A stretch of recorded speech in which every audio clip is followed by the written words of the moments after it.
ડભોઈમાં કોંગ્રેસનું શક્તિ પ્રદર્શન, વિજેતા થયેલા અને હારેલા ઉમેદવારોનો સત્કાર કાર્યક્રમ યોજવામાં આવ્યો. સિદ્ધાર્થ પટેલે ભાજપ અને તંત્ર પર આકરા પ્રહારો કર્યા. જનતાએ ભાજપના અહંકારને જવાબ આપ્યો. ડભોઈમાં સિદ્ધાર્થ પટેલનો સરકાર અને અધિકારીઓ પર આકરા પ્રહારો. ભાજપના પૂર્વ મહિલા મોરચા ઉપપ્રમુખ કોંગ્રેસમાં જોડાયા. ડભોઈ નગરપાલિકા, તાલુકા પંચાયત અને જિલ્લા પંચાયતની ચૂંટણીમાં કોંગ્રેસના વિજેતા તેમજ હારેલા ઉમેદવારોના સત્કાર અને મતદારોના ઋણ સ્વીકાર કાર્યક્રમનું ભવ્ય આયોજન પટેલવાડી ખાતે કરવામાં આવ્યું હતું.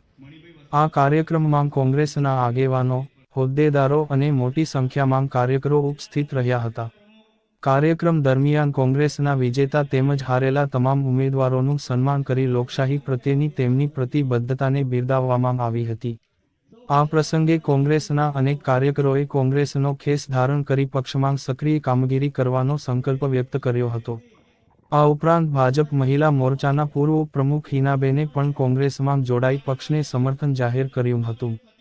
કાર્યક્રમમાં ગુજરાત પ્રદેશ કોંગ્રેસ સમિતિના પૂર્વ પ્રમુખ અને પૂર્વ ધારાસભ્ય સિદ્ધાર્થભાઈ પટેલ, વડોદરા જિલ્લા કોંગ્રેસ સમિતિના પ્રમુખ જસપાલસિંહ પઢિયાર, યુવા નેતા વિશ્લેષ પટેલ, પ્રદેશ મહામંત્રી સંદીપ માગરોલા, ડભોઈ નગરપાલિકાના પ્રમુખ પુષ્પાબેન રાવલ, કારોબારી ચેરમેન અફઝલ કાબાવાલા, સલીમભાઈ નૂરભાઈ ઘાંચી, તાલુકા કોંગ્રેસ પ્રમુખ સુધીર બારોટ, શહેર કોંગ્રેસ પ્રમુખ સતીશ રાવલ સહિત અનેક આગેવાનો અને હોદ્દેદારો ઉપસ્થિત રહ્યા હતા. પોતાના સંબોધનમાં સિદ્ધાર્થભાઈ પટેલે સૌપ્રથમ ડભોઈ શહેર અને તાલુકાના મતદારોનો આભાર વ્યક્ત કર્યો હતો. ત્યારબાદ તેમણે ભાજપ પર તીખા રાજકીય પ્રહાર કરતાં આક્ષેપ કર્યો કે ચૂંટણી દરમિયાન વિરોધી ઉમેદવારો પર દબાણ લાવવાના અને ઉમેદવારીપત્રો પરત ખેંચાવવા જેવા પ્રયાસો થયા હોવાના આક્ષેપો થયા હતા, પરંતુ મતદારોએ લોકશાહીમાં વિશ્વાસ વ્યક્ત કરી તેનો જવાબ મતપેટી દ્વારા આપ્યો છે. સિદ્ધાર્થભાઈ પટેલે વધુમાં આરોપ લગાવ્યો કે કેટલાક સરકારી અધિકારીઓ તટસ્થ વહીવટીતંત્ર તરીકે નહીં પરંતુ રાજકીય પક્ષના કાર્યકરોની જેમ વર્તી રહ્યા છે. તેમણે જણાવ્યું કે અધિકારીઓએ પોતાના બંધારણીય અને વહીવટી કર્તવ્યોનું નિષ્પક્ષપણે પાલન કરવું જોઈએ. લોકશાહીમાં તંત્રની તટસ્થતા જળવાઈ રહે તે અત્યંત જરૂરી છે અને જો સરકારી તંત્ર રાજકીય પક્ષપાત સાથે કામ કરશે તો તે લોકશાહી માટે ચિંતાજનક બાબત ગણાશે. કાર્યક્રમ દરમિયાન કોંગ્રેસના આગેવાનોએ સંગઠનને વધુ મજબૂત બનાવવાનો સંકલ્પ વ્યક્ત કર્યો હતો અને જનતાના પ્રશ્નોને પ્રાધાન્ય આપી સતત સંઘર્ષ કરવાની પ્રતિબદ્ધતા વ્યક્ત કરી હતી. સમગ્ર કાર્યક્રમમાં કોંગ્રેસના કાર્યકરોમાં નવો ઉત્સાહ અને સંગઠનાત્મક એકતાનું પ્રતીક બની રહ્યો હતો. ડભોઈ ખાતે આજે તાલુકા પંચાયત, જિલ્લા પંચાયત અને નગરપાલિકામાં લડેલા તમામ ઉમેદવારો ખૂબ કપરી પરિસ્થિતિ હોવા છતાં પણ પૂરી તાકાતથી લડ્યા.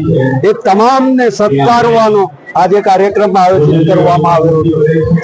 જે ચૂંટણી લડાઈ એ આપણે જોયું છે કે સત્તાધારી પક્ષ દ્વારા સંપૂર્ણપણે લોકશાહી મૂલ્યોને એક બાજુએ મૂકી અને આ ચૂંટણી લડવામાં આવી હતી. એમ છતાંય ધાક, ધમકી અને ત્રાસના અનેક દબાણો છતાં કોંગ્રેસના આ નિષ્ઠાવાન કાર્યકર્તાઓ ખૂબ તાકાતથી ચૂંટણી લડ્યા છે. એટલે એમને આજે અભિનંદન આપવાનો આ કાર્યક્રમ યોજવામાં આવ્યો હતો. ખૂબ વિશાળ સંખ્યામાં ડભોઈ નગરપાલિકા અને તાલુકામાંથી કાર્યકર્તાઓ, આગેવાનો ઉપસ્થિત રહ્યા હતા અને આ બધાને શુભેચ્છા આપી હતી અને આવનારા દિવસોમાં સંગઠનના માળખાને વધારે મજબૂત બનાવવા માટેનો નિર્ણય કરવામાં આવ્યો હતો.